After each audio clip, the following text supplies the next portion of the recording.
हिंदुस्तान त्योहारों का मुल्क है। यहाँ बहुत से मज़हब के मानने वाले एक साथ रहते हैं और मज़हब के मानने वाले के मखसूस अकीदे और रस्मो रिवाज हैं। सभी त्यौहार खुशी और अमन का पैगाम देते हैं। ये त्यौहार हिंदुस्तानी तहजीब के मुख्तलिफ पहलुओं की नुमाइंदगी भी करते हैं। जो त्यौहार पूरे मुल्क में मनाए जाते हैं उनमें होली, दिवाली, ईद उल फित्र, ईद उल अज़हा, क्रिसमस, गुरु नानक जयंती और रामनवमी वगैरह काबिले ज़िक्र हैं। इलाकाई सतह पर मनाए जाने वाले अहम त्योहारों के जन्माष्टमी, बुद्ध पूर्णिमा, महावीर जयंती, ओणम, पोंगल, दशहरा और बैसाखी वगैरह। आइए आज हम उनमें से कुछ अहम त्योहारों के बारे में आपको बताते हैं। बताना चाहती हूँ 25 दिसंबर हज़रत ईसा अलैहिस्सलाम की विलादत का दिन है। ईसाई मुझे क्रिसमस डे और बड़ा दिन भी कहते हैं। वह इस दिन को बड़ी धूमधाम से मनाते हैं। इस रोज ईसाई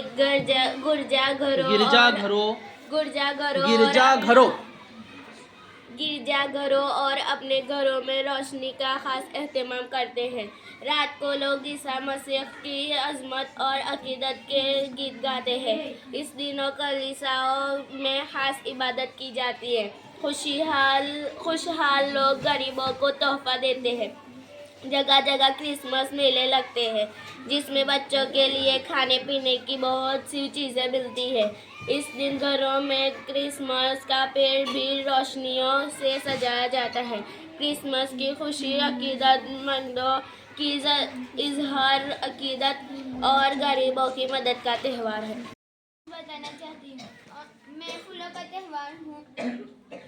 मैं जनूबी हिंदुस्तान की रियासत केरला में सावन भादो यानी अगस्त या सितंबर में मनाया जाता हूँ। इस दिन वहाँ के बाशिंदे राजा महाबली के ज़माने के अमन और सुकून, खुशहाली और आपसी मोहब्बत को याद करके गीत गाते हैं। इस मौके पर औरतें और लड़कियाँ घरों को साफ सुथरा करके खुशनुमा फूलों से सजाती हैं। राजा महाबली और विष्णु दोनों की पूजा की जाती है। पूजा के बाद घर के बुजुर्ग छोटों और दोस्तों को तोहफे में कपड़े देते हैं। ओणम के मौके पर कुछ कश्तियों की दौड़ काबिले दीद होती हैं। ये त्यौहार दरअसल सेकुलर और मिलीजुली तहजीब की अक्कासी करता है। 10 दिनों तक चलने वाला ये त्यौहार हर तरफ अमन और खुशहाली का समा बांध देता है। मैं अपने बारे में आपको कुछ बताना चाहती हूँ।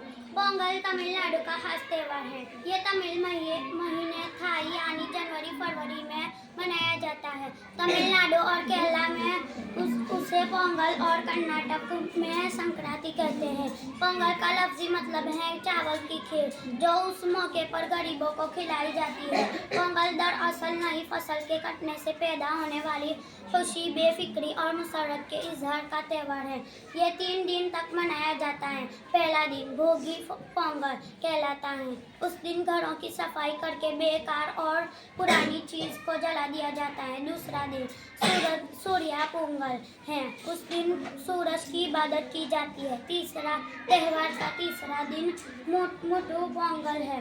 ये मवेशियों की खिदमत का दिन है। शाम को मंदिरों में पूजा होती है।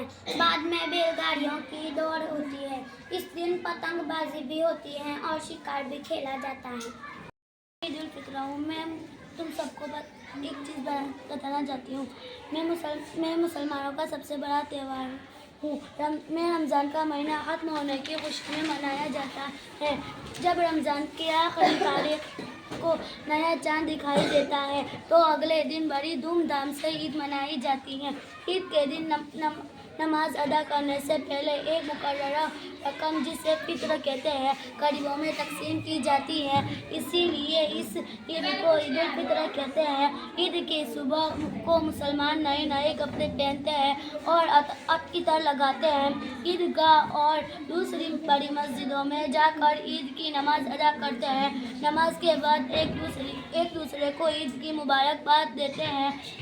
अपने रिश्तेदारों और दोस्तों को सेवइयाँ और मिठाई खिलाते हैं और खुद भी उनके साथ बैठकर खाते हैं। दिन भर बड़ी चहल पहल रहती है। बच्चों की खुशी का तो कोई ठिकाना ही नहीं रहता। उन्हें तो बस ईद ही वसूल करने में ही मज़ा आता है। ईद के दिन गैर मुस्लिम हज़रात भी अपने मुस्लिम भाइयों को ईद की मुबारकबाद देते हैं और उनकी खुशी में बराबर के शरीक होते हैं। गर्ज ये है कि ईद का त्यौहार पूरी इंसानियत के लिए रहमतों, आपसी मिले जुले और खुशियों का खजाना लौटाता हुआ आता है। दिवाली हूँ, मैं अपने बारे में बताऊंगी। दिवाली हिंदुओं का सबसे बड़ा त्यौहार है। ये त्यौहार कार्तिक के महीने में यानी अक्टूबर नवंबर में पूरे मुल्क में निहायत धूमधाम से मनाया जाता है। ये खुशहाली, रोशनी और मुसर्रतों का त्यौहार है। खुशहाली की देवी लक्ष्मी का इस्तकबाल करने के लिए लोग दिवाली से पहले घरों को साफ करते और सजाते हैं। कहा जाता है कि दिवाली का त्यौहार पहली बार उस वक्त मनाया गया था जब रामचंद्र जी लंका के राजा रावण को हराकर अपनी राजधानी अयोध्या में दाखिल हुए थे। शहर के सभी लोगों ने चिराग जलाकर अपने राजा का इस्तकबाल किया था। ये त्यौहार बदी पर नेकी की फतह की खुशी में मनाया जाता है। आज भी लोग घरों और बाजारों में बिजली के बल्ब, रंग बिरंगी मोमबत्तियाँ और चिराग जलाकर रोशनी करते हैं और खुशी मनाते हैं। सबसे ज़्यादा खुशी बच्चों को होती है। वो नए नए कपड़े पहनते हैं, तरह तरह के पटाखे, फुलझड़ियाँ और अनार छोड़ते हैं। चिरागों की झिलमिलाती रोशनी और आतिशबाजी के ये मिले जुले पुरकैफ नज़ारे देखने के काबिल होते हैं। चाहती हूँ। गुरु नानक जयंती सिखों का खास त्यौहार है। सिख मजहब के बानी गुरु नानक देव की पैदाइश के दिन ये त्यौहार मनाया जाता है। इस दिन गुरुद्वारों को खूब सजाया जाता है। गुरु ग्रंथ साहिब का पाठ किया जाता है। प्रभात फेरियां निकाली जाती है। शाम को बहुत बड़ा जुलूस निकाला जाता है। रास्ते में जगह जगह शरबत, फल और खाने की चीजें तकसीम की जाती है। सारे रास्ते गुरु ग्रंथ साहिब का पाठ होता है। मैं अपने बारे में कुछ बताना चाहती हूँ। बैसाखी भी सिखों का निहायत मशहूर और मारूफ त्यौहार है। ये 13 अप्रैल को बैसाख के महीने में पंजाब में मनाया जाता है। ये मजहबी त्यौहार भी है और फसली त्यौहार भी। इसी दिन सिखों के 10वीं और आखिरी गुरु गोबिंद सिंह ने खालिसा पंथ कायम किया था। यही वक्त फसल कटने का भी है। इस मौके पर किसान बहुत मुतमईन, खुश और बेफिक्र नजर आते हैं। बैसाखी के दिन हर सिख के लिए गुरुद्वारा जाना लाजमी होता है। इस दिन पंजाब में जगह जगह मेले लगते हैं। नौजवान भांगड़ा नाच का मुजाहिरा करते हैं जो पूरी दुनिया में मशहूर है। इस दिन लड़कियां फसल से मुताल्लिक गीत गाती हैं। त्यौहार हूँ, मैं अपने बारे में कुछ बताना चाहती हूँ। राग, रंग और मस्ती का त्यौहार होली हिंदुओं का मशहूर त्यौहार है। ये त्यौहार फागुन के महीने के आखिर यानी फरवरी मार्च में मनाया जाता है। होली का त्यौहार जाड़े का मौसम खत्म होने और मौसम गर्मा शुरू होने का ऐलान होता है। कहा जाता है कि हिरण्यकश्यप नाम का एक जालिम राजा था।